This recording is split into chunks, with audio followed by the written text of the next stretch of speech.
Hello and welcome to the Xtra Edge podcast. This is a podcast about sports analytics. I'm Dave Grendzynski, and today we're talking to Connor Neighbors. Connor is the Director of Athletic Performance for Football at the University of Louisiana, the home of the Ragin Cajuns. Connor, thank you so much for joining us here on the Xtra Edge podcast. Thank you. Thanks for having me. Blessed to be here. Now, Coach, on this podcast, we talk about collecting sports data and analytics. We also want to use that data to get insights, and then we use it to take some action, right? We call it DIA is what we call it around here, data, insights, in action. And so, I guess to start, kind of walk me down your road, from your playing career to your coaching career, and then how you discovered sports analytics and the power that they can provide a coach. All right. So first of all, I'm using DIA in my next staff meeting. All right. Just so we're clear. Well, I'm originally from Huntsville, Alabama. Grew up the biggest Alabama fan you could ever imagine. And when I finally started getting recruiting in football, a little undersized, wasn't the fastest, wasn't the strongest, wasn't the biggest, but I got a PWO at LSU, and I took that, and I immediately learned that DIA was going to benefit me because we had a roster spot open for fullback. I walked on as a linebacker. We have a roster spot open for a fullback, and Coach Moffitt, who's the head strength coach at Texas A&M right now, he told Coach Miles in a staff meeting that I had one of the highest accelerations and decelerations, and that I would probably be a candidate for the fullback position. So that's how. So there, so even and what you're talking, like somewhere between 2010, 2014, when you're at LSU. That was my freshman summer there. Yeah, when they made that switch. So at the end of that summer, I had a meeting with Coach Miles, Coach Chavis, who was the defensive coordinator at the time, and why I went to LSU as a PWO, and myself, and we sat down and talked, and they gave me the opportunity to make the decision on my own, and said that I would see the field earlier. So as a preferred walk-on, it's the data that actually helped you get on the field. Yes, sir. Yeah, so I actually played in the first game against North Carolina in the Georgia Dome as a true walk-on freshman. Wow. So there you go. So now you're a fan of the data. And so as you go through your career, you earned the nickname Bonesaw. So I imagine that had something. Did that have to do with the data too? That was actually during a max out my sophomore year. I don't know if you are familiar or the listeners are familiar with Sam Montgomery. He was a defensive end that lived above me my freshman and sophomore year. His nickname was Sonic Sam, and he was real big into, I guess, Marvel or comics or whatever. And we used to watch on YouTube the first Spider-Man, where with Tobey Maguire, where he wrestles Macho Man Randy Savage and does the whole Bonesaw thing. So I maxed out on a power clean on a day that I shouldn't have. I hit a number I really shouldn't have hit, and then I slammed the bar and started doing the Bonesaw. And Sam Montgomery was in that lift, and we all started chanting Bonesaw. So it stuck. However you get the nickname, as long as it sticks and it's a good one, and that's definitely a good one. That is definitely a great one. So you get through your playing career at LSU, and I understand you went as an undrafted free agent to the Titans, and then an injury cut your professional career short. But you didn't let go of the impact that sports analytics and the data had on you as you began your coaching career, correct? Yes. So everywhere I've been after that, whether it be at LSU, Alabama, FAU, back to LSU, and then now here at UL, we've always had something that tracks an athlete, whether it be a Tendo, a GPS unit, any other VBT, or a force plate. And so I've always been intrigued about it because of my past as a player and knowing that, we're using it. The universities are spending thousands and thousands of dollars to track our athletes. And it's not just about data collection. Anybody can collect data, but how can we apply the collection into our programs? And then everywhere else that I've been, at LSU and at Alabama, specifically as a young coach, it was how can we create an edge over our opponents by using this data? And that's always stuck with me because you never just do it to do it, right? There's always a purpose behind it. And I've realized that, you have to apply what you're collecting to create that edge. And so I love it. And it shows me, first of all, we foster competition. We send out all of our numbers within, whether it be on the force play or on the KINEXON data. Who's the fastest, who's the most consistent, who's giving effort. You can't peak every day, but you can give 100% effort, and you can see guys, and you can call them in, like, hey, what's up? What's going on? Why aren't you giving us everything you got today? And I love it. I can't get enough of it. And I put a lot of stress on my staff, and I'd like to give them a shout out. My staff is unbelievable. And they do an incredible job of giving me, what I ask of them in return. So it takes a lot, and there's a lot of times where you're looking what we like to call the matrix. You're just coming through data, but you can also get lost in it. But so we try to keep it to the KISS method.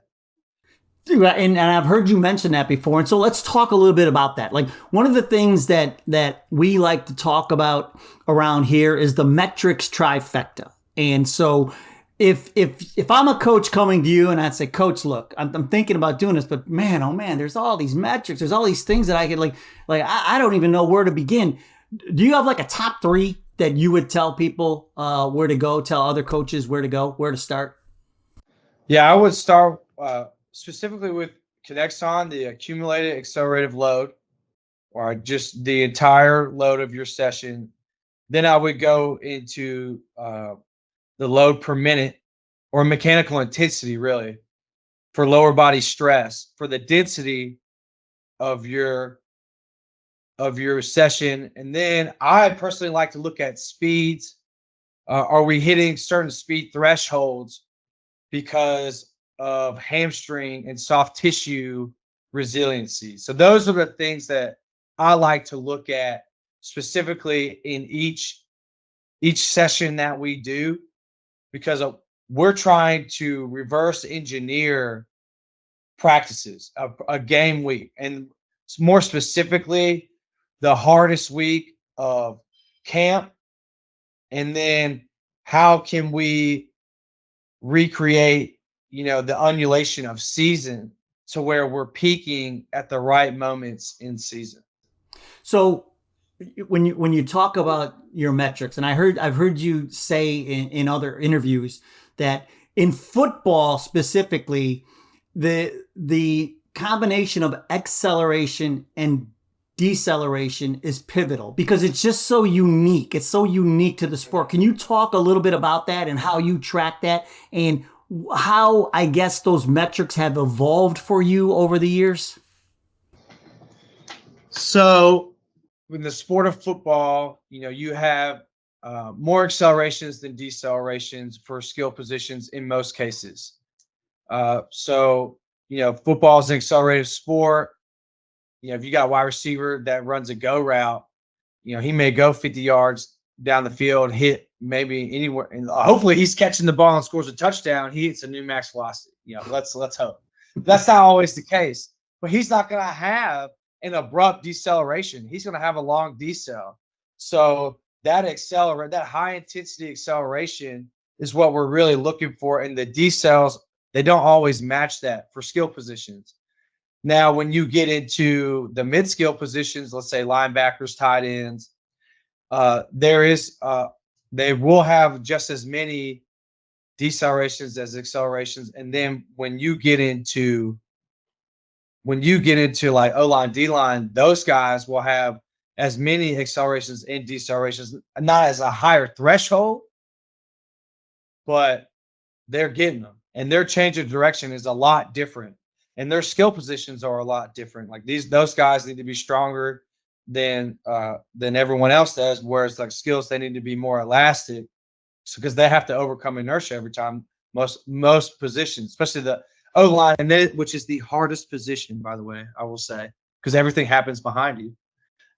We track those on a daily basis for practice, and then once we see what would they have for, like, let's say a whole week of practice, then we start implementing them with progressive overload from January all the way up to the start of fall camp in August. And so it's a long progression. It's about 6 months. And that's one of the keys here, right? This isn't something where you apply analytics or you start collecting data on your team and it's like, a day or two or a week later, you're going to know things. This is about you build those thresholds, right? And then you kind of know what you're looking at. This is a process, right? Right. Yeah, it is a process and a long process. Unfortunately, there are times where, you get the data or you get the system, whatever it may be, and then all of a sudden people start asking questions. Well, how can we do this? How can we do that? What are we doing wrong? And it's like, well, let's just pump the brakes here. If you're looking for a problem, you're going to find it. Let's collect data. Let's look at it. Let's understand what we're looking at, and then apply it when we can apply it. One of the things I think that's very interesting that you said is that with the data, you take the emotion out of the game. Can you talk about that? Right.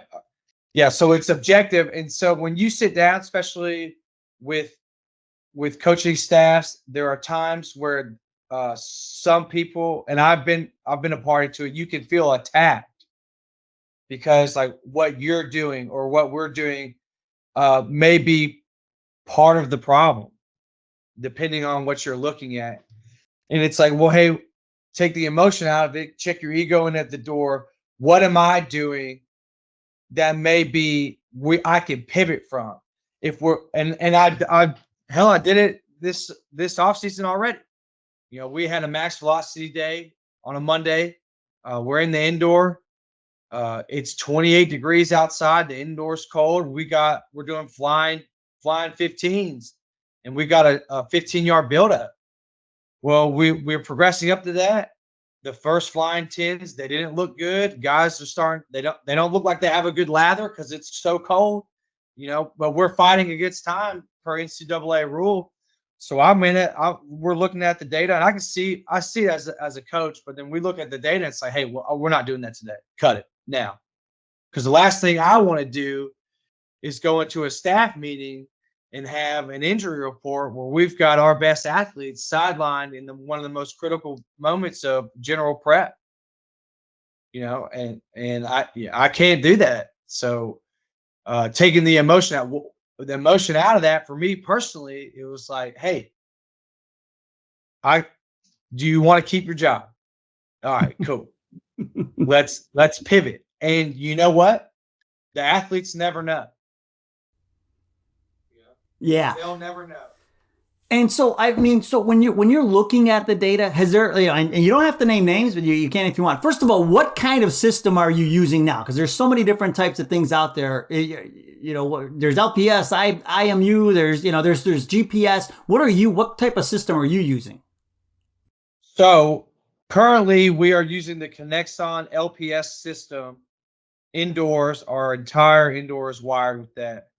we are using around 100 units for our athletes in the indoor. And then once we transition to spring football, we will use both LPS and GPS units because we go indoors and outdoors.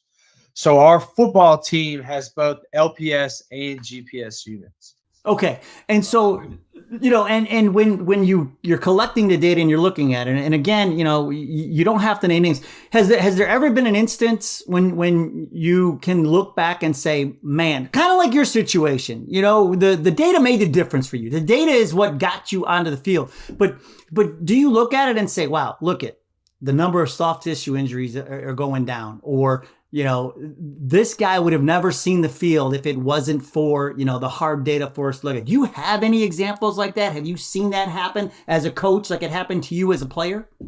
Yeah. So our training staff, athletic training staff, does a end of the year injury report.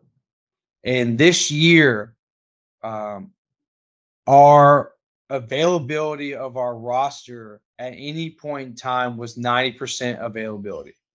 And soft tissue injuries went down significantly. I can't give you a number right off the top of my head. I think maybe two people missed games because of a hamstring strain.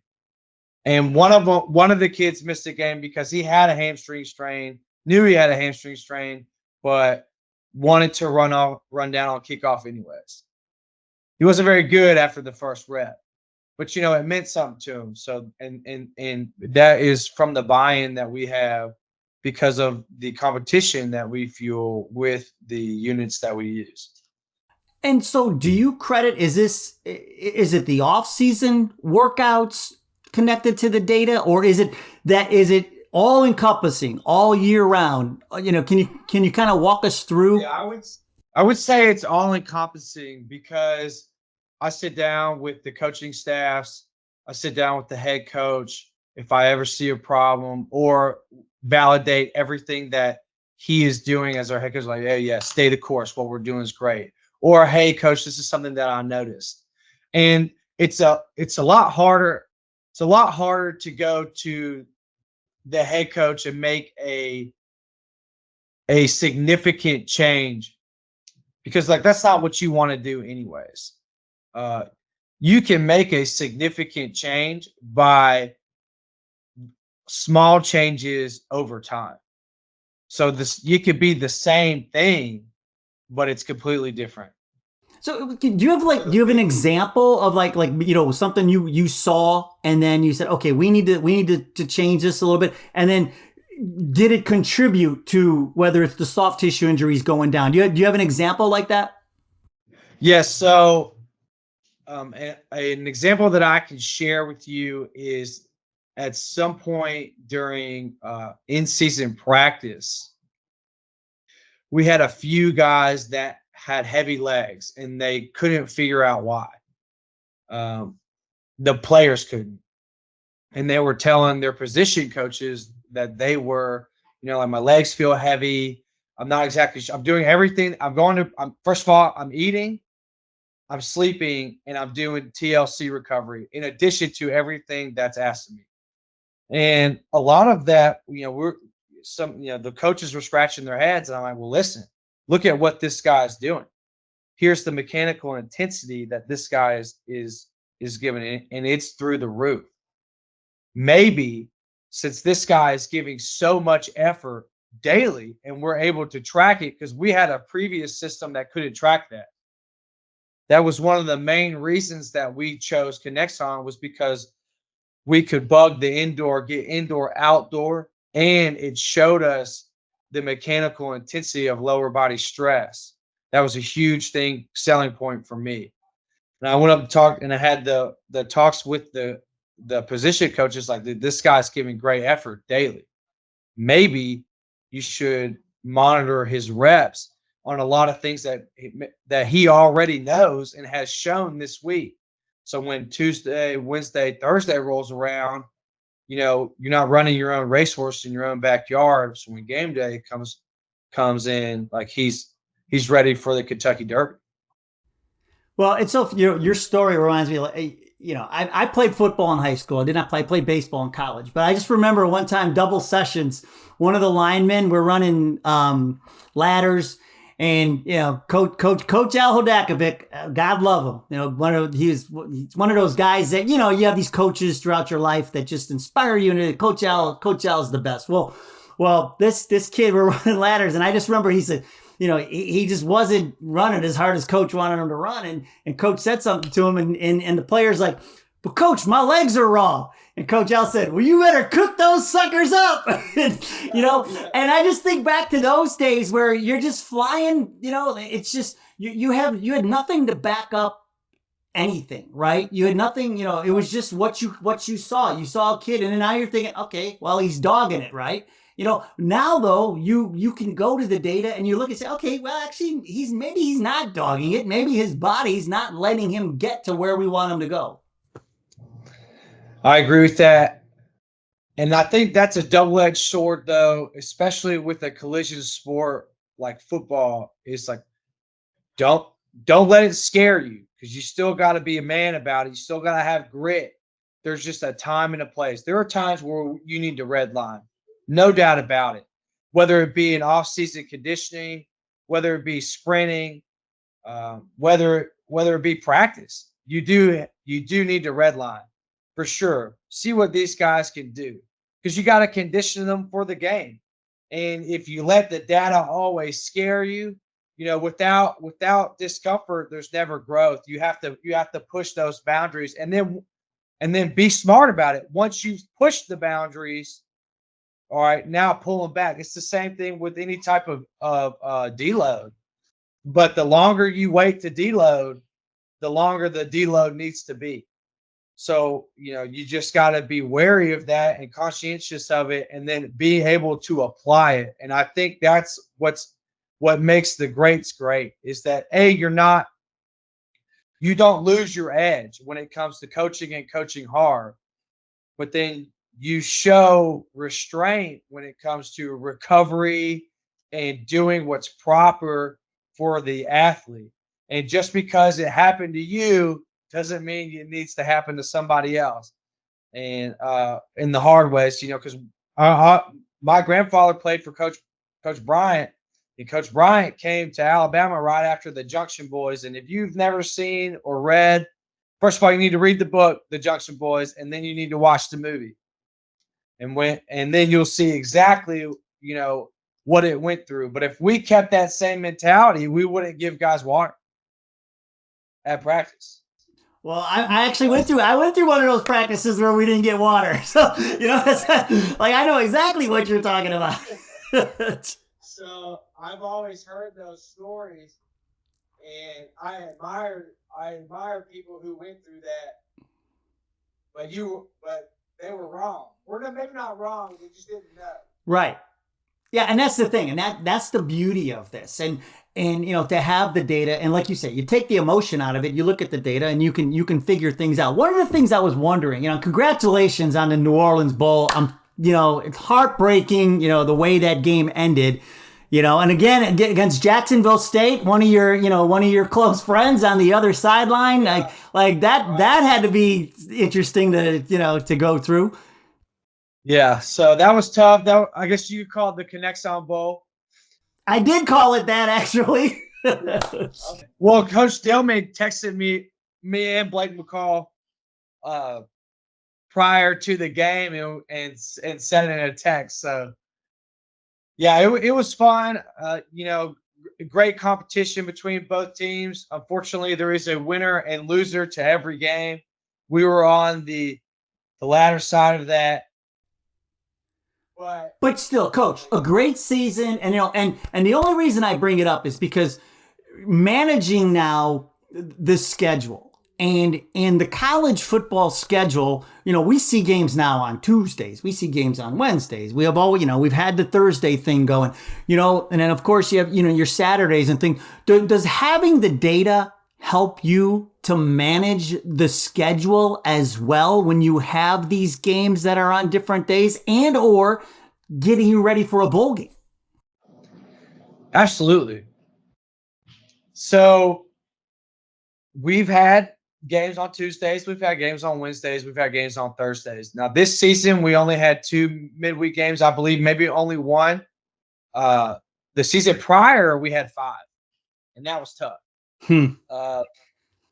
But how does the data help you then when you're in those situations? Okay.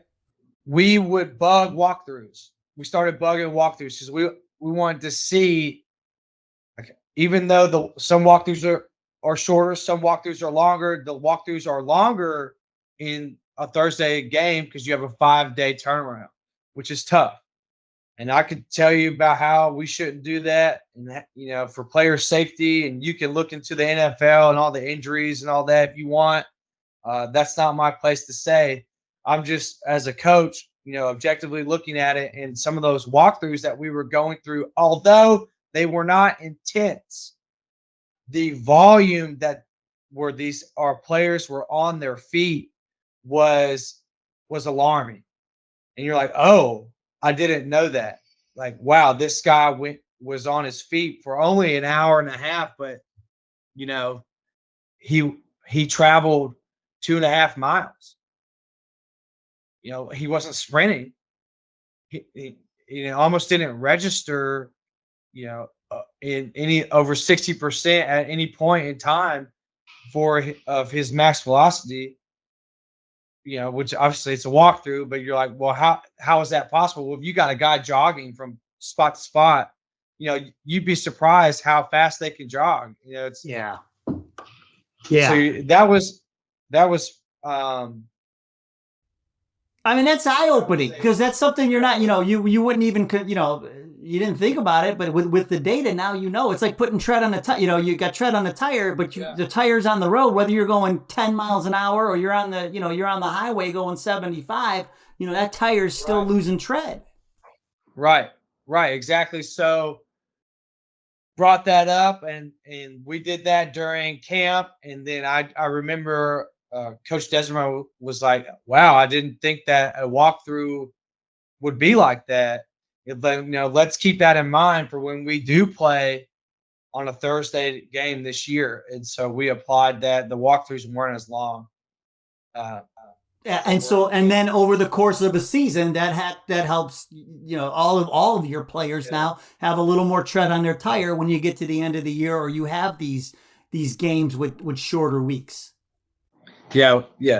I mean, it was a no-brainer when you saw it, and then we applied it, and then guys were flying around on game day, and that's all you can ask for. Do you use this for recruiting? Absolutely.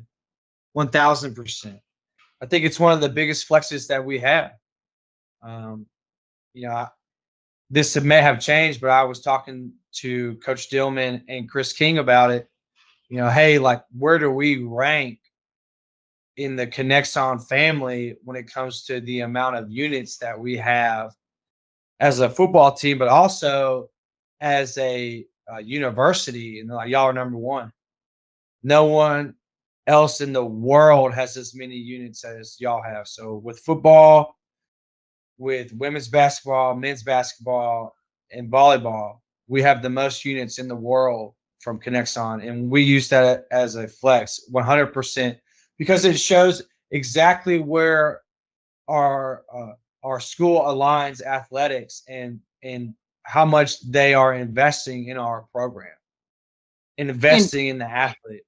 And I heard you say, you can tell parents, like, you'll know your kids will be safe here with us. And I was going to ask you about that, if other sports are using it. And while we're on the topic, are they seeing some of the same results as you are, whether it's with soft tissue injuries down or player availability up? Are the other sports seeing those types of developments as well?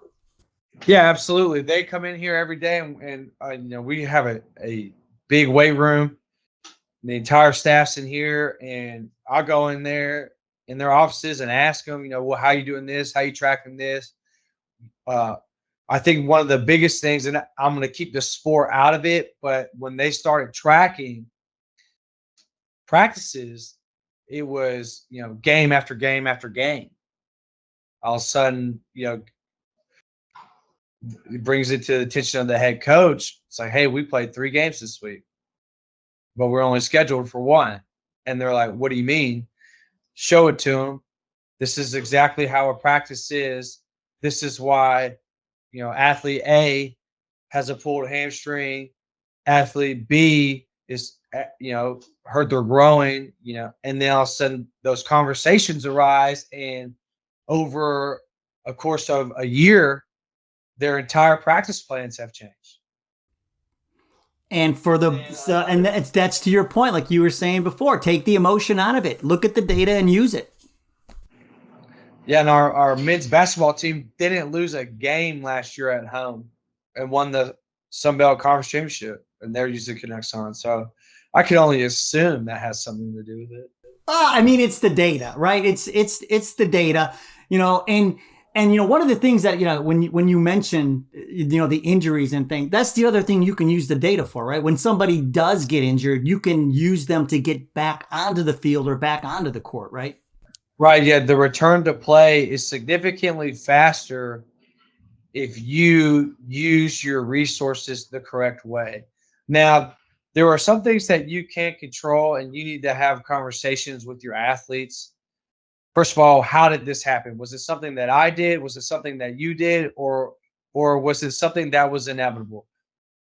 Well, when it comes to programming, make sure you have the proper programming based on the data that you're collecting. When it comes to the athlete, what time did you wake up? What time did you go to sleep? Did you eat today? Are you hydrated? All right. If you didn't do any of those things, then the finger, not to point fingers, but like there's some things that you can mitigate if it comes to a soft tissue injury. And then when it comes to the return to play stuff, you have those baseline testings. All right, let's see what we can do today. Let's let volume be the stimulus, and then crank up the intensity, after the acute injury has finally faded and we can start progressing back. And I think that with the data collection and the DIA application of it, we can get guys back on the field faster. Now, there are some things that you don't want to push, but when it's in season and it's crunch time, you got to use it to your advantage. And it's better to be aggressive and pull on the reins than to have to smack them on the back with, I don't know what the jock. Yeah, right. But right. They get them going. But yeah, I mean, the data, insights, and actions, that's it at play. Hey, but I love your ABC. Always be coaching. I love that. So you got your acronyms too. So I don't, I'm not going to sell you short. Hey, I think you're a good person to ask this next question. Since you've been using analytics personally and both professionally for the better part of 14 years now, what do you think is still missing? Is there anything that's still missing? Is there another step we can take, whether it be in football or sports in general, with the data or, the analytics and the insights you can get? I think that there's so much out there. The only thing that's missing is the amount of money that you're willing to spend to get it, because you have to make sacrifices. The perfect trio for me, strength and conditioning wise, is VBT, then it's force plate, and GPS. That way, there's no guesswork involved for what you're doing in the weight room and on the field. That being said, not every program can afford all that. So, A, you have to work within your budget, and then B, you got to find something affordable, because there are tiers to it. You get what you pay for, and you got to be smart by what you get and how you pay for it. But then when it comes to tracking, go ahead. No, I was just wondering, dude, how do you get an athletic director or a coach to buy into that? If or a head coach. Yeah. First of all, you got to win. And then you got to prove through the DIA exactly how you plan on winning and to keep winning. But it comes down to, if you want to be the best, you got to beat the best, and then you got to stay the best. And that comes down to evaluating talent and then developing talent. And you got to get them in the door. Once they're in the door, they're yours, and you can build them up. But you have to invest in the athletes. You have to invest in the athletes. Well, what advice would you give? Like, let's say, like you're looking at that budget. I mean, is it something where you could recommend to a coach, like, hey, start small. Like you can't get 100 units like we have. Start small, and just so you can kind of build that burden of proof. Yeah, absolutely. I would. The best thing that I would do is I get emails every day. And to the people listening to this, if you've emailed me, sorry if I haven't responded, but there are a million companies out there that want your business. But the best thing that you can do is get a demo. Use the demos on your best athletes, and use the demos on some of your less unfortunate athletes. All right. And then in between, and figure out what you can do to make the entire roster better.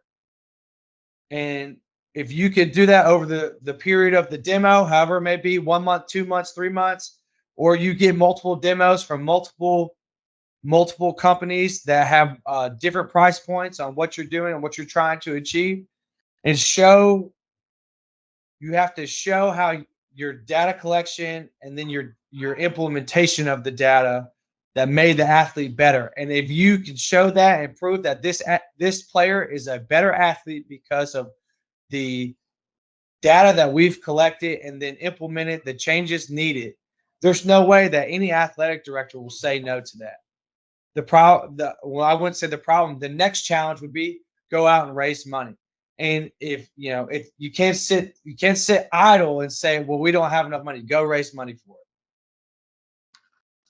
Whether it be you or No, that's great. That's great advice. I mean, that's the first step. I mean, it's always about the money, right? And especially with smaller schools. But this has been great. I appreciate your candidness and and sharing your own insights into using data. And we'll have to have you. There's so much I can cover with you. And again, congratulations on a great season.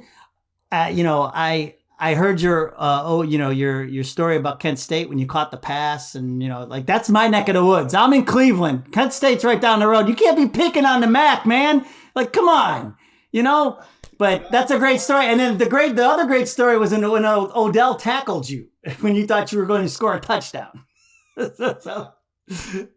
All right. So I have to correct that. He didn't tackle me. He just got in the way. I watched that play the other day, so I would give Odell the benefit of the doubt. My bad, brother. You didn't tackle me.